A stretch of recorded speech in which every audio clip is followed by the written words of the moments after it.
नमस्कार मित्रांनो, मी अश्विन शिंदे आणि आज आपण आलो आहे दत्त डोंगरीच्या वायशेतली इथे वृक्षारोपणाचा कार्यक्रम आहे, परंतु आम्ही सगळ्यात आधी पोहोचलो आहे. सो माझ्यासोबत आहे व्लॉगर प्रथमेश पाटील, ज्याचं चॅनल आहे, नक्कीच त्याचं सबस्क्राईब करा.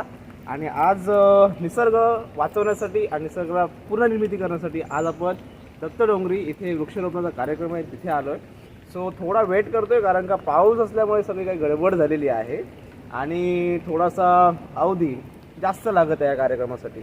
सो तोपर्यंत अलिबागचा एक चांगला व्ह्यू आपण तुम्हाला दाखवू शकतो, कारण का धबधबे आणि सगळ्या गोष्टी प्रॉपर इथे सध्या व्हायला लागलेल्या आहेत. अलिबागसारखा निसर्गरम्य परिसर आता उजळून निघालेला आहे आणि तेच आज आपण थोडासा फक्त तुम्हाला व्ह्यू दाखवतो. हे आहे मंदिर दत्ताचं. इथे दरवर्षी यात्रा भरवली जाते आणि खूप उत्तम प्रकारे सगळं इथे वातावरण असतं आणि तेच आता निसर्गरम्य वातावरण तुम्हाला दाखवतो. ओके, सो इथून हा व्ह्यू बघू शकता. आता इथून ॲक्च्युली कॅमेरामध्ये दिसेल की नाही,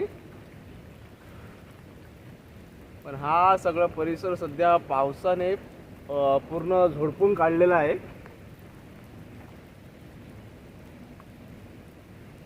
आणि पूर्ण हिरवळ हिरवळ हिरवळ पूर्ण सगळीकडे झालेली आहे.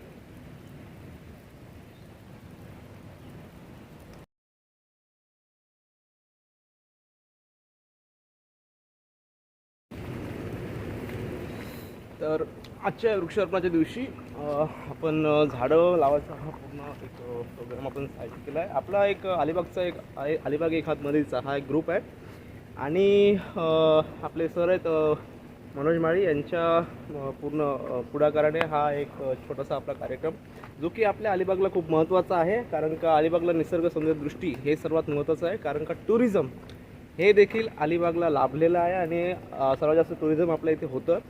त्याच्यामधलाच एक घटक म्हणजे आपला दत्त डोंगरी. आणि हळूहळू झाडांची होणारी कमी संख्या आणि त्याच्यामुळे होणारे दुष्परिणाम याच्यापासून वाचण्यासाठी ही आज आपण छोटी छोटी प्रयत्न आपण संकल्प करून हे झाडं लावत आहोत.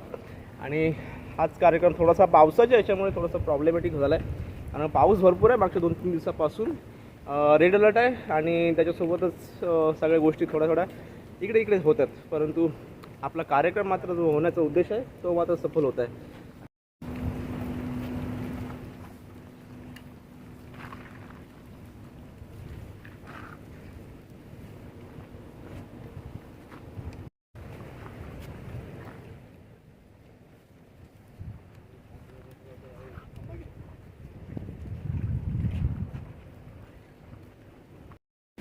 अलिबाग एक हात मदतीचा ग्रुपच्या अध्यक्ष मिस्टर अमरेश ठाकूर यांच्या हस्ते हे वृक्षारोपण होत आहे.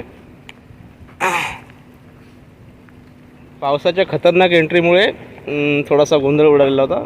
त्या प्रत्येकाचं काही प्रॉब्लेम्स आहेत येण्याचे वगैरे, त्याच्यामुळे जसा होईल वृक्षारोपणाचा कार्यक्रम, कारण का उद्देश हा आपला सफल झाला पाहिजे.